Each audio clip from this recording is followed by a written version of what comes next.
যোৱা বিগত কেইবছৰমানৰ পৰা চাইনাৰ আৰ্থিক বিকাশ আমেৰিকাতকৈও অধিক হৈছে।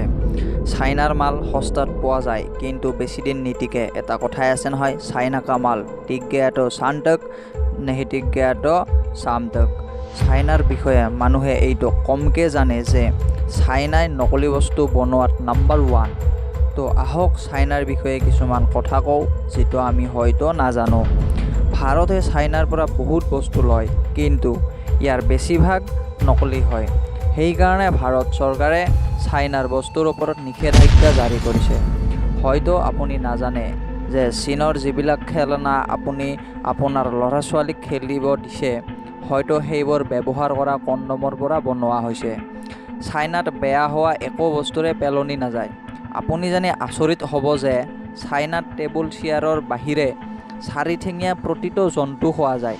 চাইনাত নকলি মাংস আৰু চাউলো পোৱা যায়, আৰু একচৰীয়া এই চাউলৰ ভাত খালে আপুনি 1 কিলো প্লাষ্টিক খোৱা যাব।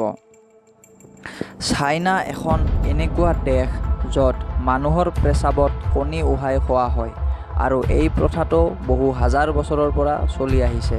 তাৰে মানুহবিলাকৰ এইটোৱেই বিশ্বাস যে মানুহৰ পেচাবত কণী উহাই খালে বহুতো ডাঙৰ বেমাৰ ভাল হয়। চাইনাত প্ৰতি বছৰে ডগ ফেষ্টিভেল হয়, য'ত বছৰি 10 লাখ বা 1 মিলিয়ন কুকুৰক ভোজন হিচাপে গ্ৰহণ কৰা হয়। চাইনাত কুকুৰৰ উপৰিও মেকুৰী, এন্দুৰ, আনকি মানুহৰ মাংসও খোৱা শুনিবলৈ পোৱা যায়। বেইজিঙত একদিনত মানুহ এজনে উশাহ নিশাহ লোৱা মানে একদিনত 21ডাল চিগাৰেট খোৱাৰ সমান হানিকাৰক।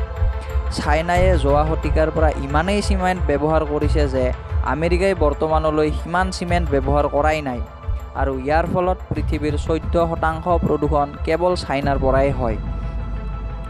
চাইনাৰ ল'ৰা ছোৱালীৰ য'তে ত'তে শৌচ পেচাব হয়। এইটো এটা বহুত ঘিণ লগা কথা যে চাইনাৰ সৰু ল'ৰা ছোৱালীবোৰে পেম্পাৰ্ছ বা হাগিছ ব্যৱহাৰ নকৰে, বা তাত পেম্পাৰ্ছ আৰু হাগিছ ইমান প্ৰসিদ্ধ নহয়। বেছিভাগ ল'ৰা ছোৱালীয়ে ডাঙৰ ফুটা থকা পেণ্ট পিন্ধে, আৰু যেতিয়াই লাগে তেতিয়াই য'তে ত'তে শৌচ পেচাব কৰি দিয়ে। এইটো পৰিৱেশৰ কাৰণে বহুত দুখিত। বিশ্বৰ আটাইতকৈ বেছি জনসংখ্যাৰ দেশ চাইনা হ'ল বিশ্বৰ আটাইতকৈ বেছি জনসংখ্যা থকা দেশ।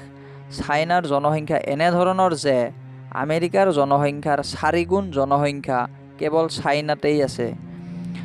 চাইনাৰ আৰ্মিৰ ট্ৰেইনিঙত চলাৰ কলাৰত বেজী বান্ধি দিয়া হয়, যাতে ট্ৰেইনিঙত কোনোৱে গাফিলতি কৰিব নোৱাৰে।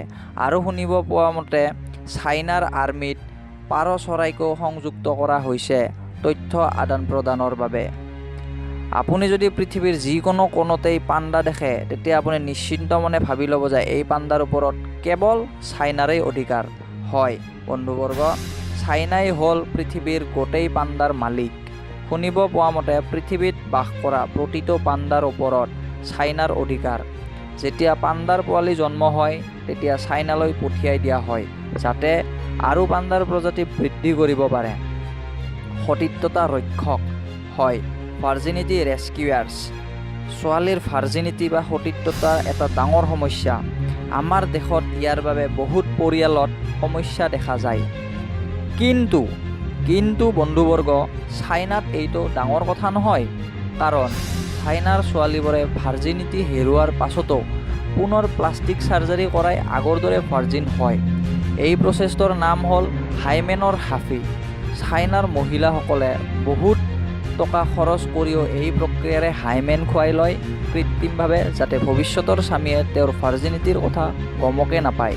গতিকে বন্ধুবৰ্গ, আজি আমি চাইনাৰ বিষয়ে কিছুমান নজনা আৰু আজব কথা গম পালোঁ। এইবিলাক কথা গম পাই আপোনাৰ মনত কি ভাৱৰ সৃষ্টি হৈছে, সেই ভাৱটো ভিডিঅ'টোৰ কমেণ্টত প্ৰকাশ কৰিব পাৰে। আৰু বন্ধুবৰ্গ, ভিডিঅ'টোৰ তলত ৰঙা বটনটো টিপি আপুনি চেনেলটো ছাবস্ক্ৰাইব কৰি ল'ব, আৰু লগতে থকা ঘণ্টা বটনটোত টিপি দিব, যাতে আপুনি মোৰ নেক্সট ভিডিঅ'ৰ ন'টিফিকেশ্যন ভিডিঅ' আপলোড দিয়াৰ লগে লগেই পায়। গতিকে ভিডিঅ'টো চোৱাৰ বাবে ধন্যবাদ। আপোনাৰ দিনটো শুভ হওক।